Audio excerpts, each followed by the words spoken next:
India और America के बीच में डील हुई है, फिर ट्रंप ने मोदी के सर पे बंदूक रख के बोला है, तू तो गया बेटे। अब एक बार तुम इस टाइमलाइन पर नजर डालना। पहले इंडिया जो भी सामान अमेरिका को बेचता था उस पर 2 से 3% का टैरिफ देता था, लेकिन अब कितना देना पड़ेगा? 18% देना पड़ेगा। 18% से पहले कितना देना पड़ता था? 50%। 50% से पहले कितना देना पड़ता था? 25%। आखिर में आए कहां पे हम? 18% पे है। कहां से आ गए? 2 से 3% पे। और इस टैरिफ पे मोदी जी को माला पहनाया जा रहा है। अभी रुको मत, अब मैं तुम्हें बताता हूं कि कैसे ट्रंप ने कनपट्टी पे बंदूक रखी ये डील साइन करवाई। पहले उसने बोला कि भाई ईरान के पोर्ट से निकलो, हम ईरान के पोर्ट से निकल गए। उसने बोला कि महंगा एलपीजी हमारे यहां से खरीदो। हमने कहा ठीक है, महंगा एलपीजी तुम्हारे यहां से खरीदेंगे। फिर ट्रम्प बोलते हैं कैसे, सुनो वो जो तुम्हारा फार्मिंग सेक्टर है जो काफी टाइम से बंद है, एक काम करो उसे भी मुझे दे ही दो ना, मैं उसमें भी थोड़ा बहुत इन्वेस्ट कर लेता हूँ, क्या दिक्कत हो जाएगी। हमने कहा ठीक है ठीक है ठीक है, आप तो हमारे डोनाल्ड भैया हैं, आइए इन्वेस्ट कीजिए हमारे फार्मिंग सेक्टर में। फिर ट्रम्प बोलते हैं कि मोदी जी हमसे $500 बिलियन का व्यापार करेंगे। $500 बिलियन।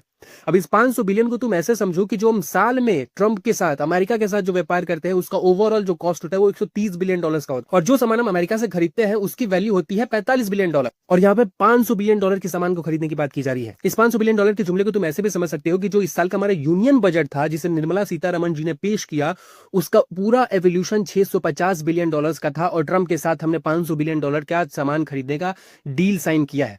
अगर हम पूरा पैसा खर्च भी कर देंगे और सामान खरीद भी लेंगे तो रखेंगे कहां और खाएंगे कहां और क्या करेंगे? आखिर ये कैसा डील है, इसकी कोई जानकारी किसी के सामने नहीं आ रही है। सरकार ने कोई भी ऑफिशियल जानकारी नहीं दी। इसके बाद हमारे लिविंग लेजेंड, हमारे गॉड, हमारे परम पूज्य मोदी जी के जो दोस्त हैं डोनाल्ड ट्रंप, वो बोलते हैं कि अच्छा सुनो, ये सब हो ही रहा है, इतना कुछ हम कर ही रहे हैं, तुम हमसे सामान भी खरीद रहे हो, हमने तुम्हारे टैरिफ भी 18% कर दिया है 3% से बढ़ा के, और इसके बाद से तुम फार्मिंग सेक्टर भी हमारे लिए खोल रहे हो, तो एक काम और कर दो कि जो सामान हम तुम्हें बेचेंगे उस पर हम टैरिफ नहीं देंगे।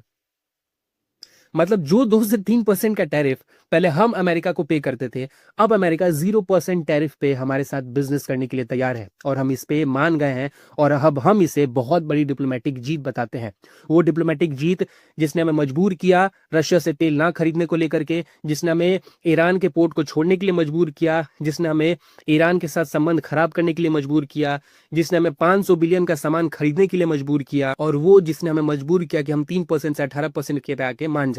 लेकिन ओवरऑल अगर तुम इससे पूछोगे तो ये डील बहुत ज्यादा इंपॉर्टेंट थी, क्योंकि हम बहुत ज्यादा व्यापार, हम बहुत सारी चीजें अमेरिका को बेचते हैं, हमारे कई व्यापारियों को घाटा हो रहा है, तो 50% से अच्छा तो 18% है ही, लेकिन ये 3 से 18 भी जो हम पहुंचे हैं वो और किसी की वजह से नहीं, हमारे लिविंग लेजेंड गॉड और हमारे लेजर आई वाले मंत्री जी की वजह से पहुंचे हैं। अगर तुम्हें लग रहा है कि ये जो डील है वो तुम्हारी जीत है, तो तुम क्या कहते हो चूतियापन का